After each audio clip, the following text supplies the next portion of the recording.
श्री शिवाय नमस्तुभ्यम दोस्तों, स्वागत करती हूँ आपका आपके अपने चैनल शिव भक्ति मार्ग में। सर्वप्रथम आप सभी को तुलसी विवाह की ढेर सारी शुभकामनाएं। तुलसी विवाह के बाद जो अन्य त्योहार आता है वो आता है बैकुंठ चतुर्दशी, मतलब हरिहर मिलन का दिन।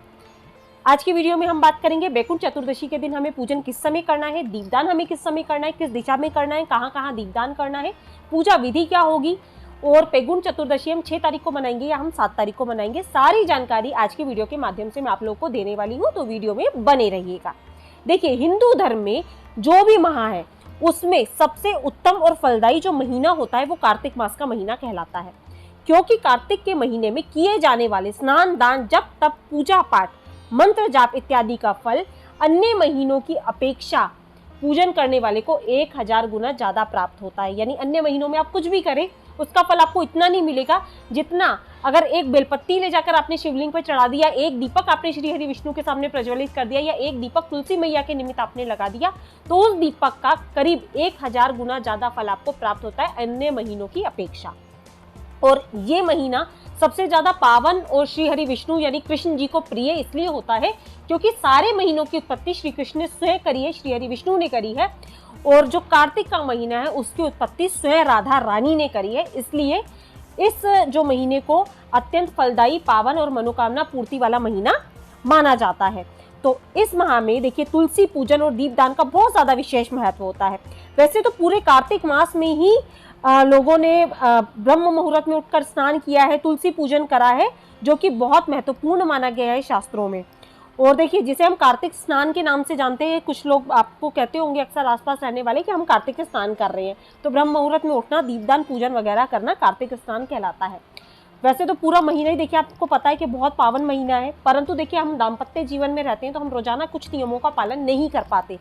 परंतु कार्तिक मास की कुछ तिथियां शास्त्रों में बतलाई गई है जो कि पूरे महीने में सबसे ज्यादा महत्वपूर्ण तिथियां हैं। अगर मैं पूरे साल की बात करूं तो सबसे महत्वपूर्ण तिथियां हैं पूरे साल की, जिसमें कि मनुष्य पूरे कार्तिक मास का फल प्राप्त कर सकता है इन खास तिथियों में से, यदि वह पूजन कर देता है। ठीक है, अब उसमें खास तिथियां कौन कौन सी आती है, देखिए मैंने आपको बताया था, देवउठनी 11 होती है, तुलसी विवाह जिसे हम बोलते हैं, बैकुंठ चतुर्दशी होती है, देव दिवाली जो अगले दिन पड़ेगी। ये सारी तिथियां बहुत महत्वपूर्ण है। इस दिन भी यदि आप एक दीपक भी प्रज्वलित कर दे तो उसका 1000 ज्यादा गुना आपको फल प्राप्त होगा। तो कार्तिक मास की शुक्ल पक्ष की जो चतुर्दशी तिथि होती है उस दिन आती है बैकुंठ चतुर्दशी, यानी कि देवउठनी 11 से ठीक 2 दिन के बाद में। बैकुंठ चतुर्दशी को हरिहर मिलन का दिन भी हम कहते हैं। स्कंद पुराण और अग्नि पुराण में वर्णन मिलता है कि जब चतुर्मास के बाद में विष्णु जी निद्रा से जागते हैं, यानी एकादशी के दिन जब उनका विवाह होता है, उसके पश्चात वो भक्ति में लीन रहने के लिए, शिव जी की आराधना के लिए बनारस के घाट पर जाकर जब उनका पूजन करते हैं तो पूजा करते हुए इतने लीन हो जाते हैं कि उन्हें पता ही नहीं चलता है कि बहुत मध्य रात्रि हो चुकी है। तब माँ लक्ष्मी श्री हरि विष्णु के मन की बात जानकर एक थाली के अंदर 14 दीपक सजाकर लेकर आती है और उसे उस घाट पे प्रज्वलित करती है जहाँ पर श्री हरि विष्णु पूजन कर रहे थे।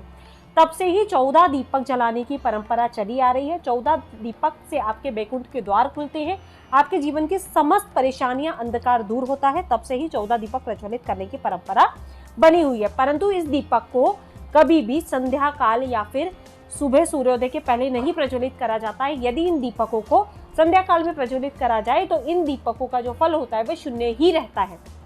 और इस साल बैकुंठ चतुर्दशी पर बहुत खास संयोग भी बन रहे हैं, जिसमें विष्णु जी और शिव जी की पूजा से दुगना फल आपको मिलने वाला है। तो पूजा का शुभ मुहूर्त क्या होगा, कब योग बन रहे हैं और पूजा विधि क्या होगी वो भी जान लीजिए।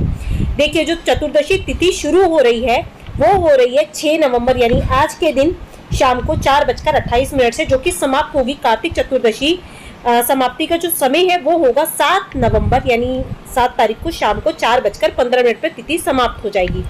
और आप सभी जानते हो वैसे तो उदया तिथि का हिंदू धर्म में बहुत महत्व है, परंतु श्री हरि विष्णु का पूजन निषिधा काल में किया जाता है। निषिधा काल मतलब रात्रि 11:45 से 12:37, यानी कि 6 तारीख को 11:45 से निषिधा काल शुरू हो जाएगा। इस शुभ मुहूर्त में आप पूजा भी कर सकते हो और दीपदान भी कर सकते हो, क्योंकि ये एक ऐसा दिन होता है जिस दिन दीपदान रात में किया जाता है, शाम को नहीं किया जाता।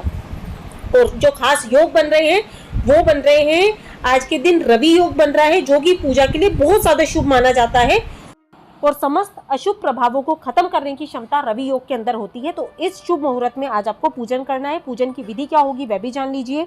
निशिता काल में जब भी आप पूजन करेंगे उससे पहले आप स्नान कर लीजिए। वैसे तो गंगा स्नान का बहुत महत्व है, परंतु हम गंगा स्नान नहीं कर सकते, तो जल में सबसे पहले गंगा जल मिलाइए, उसके ऊपर पानी भरिए, यानी खाली स्नान आज के दिन आपको नहीं करना है। स्नान करने के बाद साफ स्वच्छ कपड़े पहन लीजिए। पीले रंग के वस्त्र हो तो बहुत अच्छी बात है, नहीं तो जो भी आपके पास साफ सुथरे वस्त्र है उनको पहन लीजिए।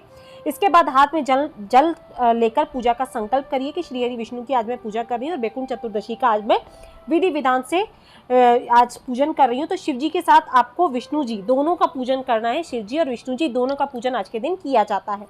ठीक है, आज के दिन विष्णु जी और ने जैसे शिव जी को 108 कमल अर्पित किए थे, इसी तरह से कमल मिलना तो देखिए बहुत मुश्किल बात है, परंतु आज पूजन में आप विष्णु जी और शिव जी के समक्ष 108 कमल गट्टे की या तो माला अर्पित कर सकते हैं, या फिर आप 108 कमल गट्टे जो होते हैं वो चढ़ा सकते हैं। इसके बाद धूप दीप दिखाकर भगवान को पीले रंग के जो भी प्रसाद होता है उसका भोग लगाइएगा।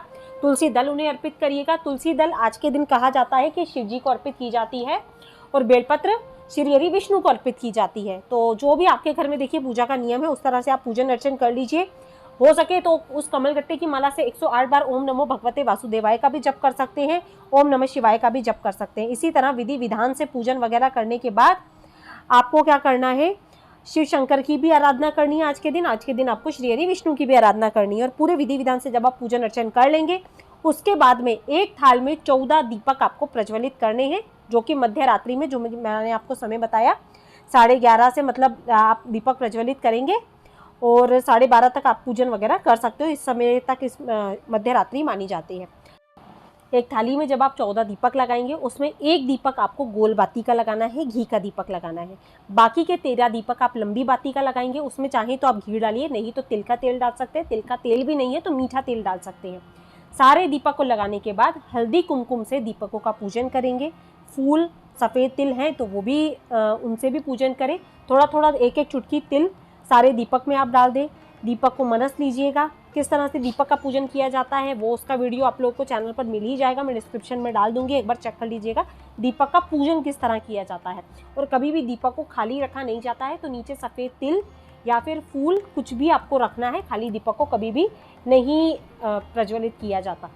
तो आप इस तरह से दीपक तैयार कर लेंगे सारे। जो पहला दीपक आपने गोल बाती का बनाया है उस दीपक को आपको अपने घर के मंदिर में, जहाँ आपने श्री हरि विष्णु और शिव जी का पूजन किया है, वहाँ पर आप रख देंगे। उसके बाद जो बाकी के दीपक है, एक दीपक अपने रसोई घर में, एक दीपक जल के स्थान पर। जल का स्थान मतलब आपके घर का मटका हो सकता है, घर की टंकी हो सकती है, जहाँ पर भी आपके यहाँ जल का स्थान होता है, जहाँ आप पानी भरते हो वहाँ पर आपको दीपक लगाना है। एक दीपक आपको लगाना है तुलसी जी के निमित्त। बाकी के जो दीपक हैं, अगर आपके घर में देवीय वृक्ष है, जैसे कि अगर कुछ लोग गमले में आंवला वगैरह लगा लेते हैं, केले का वृक्ष लगा लेते हैं, बेलपत्ती लगी होती है, तो एक एक दीपक आप यहाँ पर प्रज्वलित करिएगा। एक दीपक खुले आसमान के नीचे रखा जाता है, यानी कि आप छत पर भी एक दीपक को रख सकते हैं। बाकी के बचे हुए दीपक अगर आसपास शिव मंदिर वगैरह हैं कुछ आपके घर के, क्योंकि मंदिर देखिए त्योहार के दिन मध्य रात्रि में खुले रहते हैं, तो आप मंदिरों में जाकर दीपदान भी कर सकते हो। और नहीं समझ में आ रहा है तो आप अपने घर के बाहर ही दीपक प्रज्वलित कर दीजिएगा। ठीक है, तो इस तरह से आपको एक दीपक मंदिर में लगाना है और 13 दीपकों का दीपदान आज के दिन आपको करना है। और ये दीपदान मध्य रात्रि के अंदर ही किया जाता है, यानी कि 11 से लेकर 12:30 बजे के बीच में आपको इन दीपकों का दीपदान करना है, तभी आपको इन दीपदान का पुण्य फल प्राप्त होता है।